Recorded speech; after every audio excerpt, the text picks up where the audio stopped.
Ever wonder how the biggest steam engine ever built actually works? This is Big Boy, and today we take it apart. 1,000,000 pounds, 130 feet long, built to haul mountains. Watch, the whole shell floats away. It all starts with fire. Here's the firebox, a roaring furnace the size of a small room, heating everything. That fire shoots through tubes inside a giant boiler full of water, turning it into high-pressure steam. That steam rushes into the cylinders and shoves these pistons back and forth. Pure pressure, doing all the work.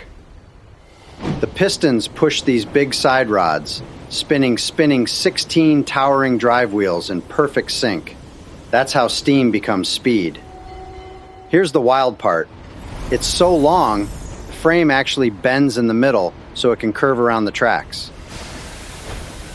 Every part flies home, and she's whole again, draped in the stars in 250 years. Still magic.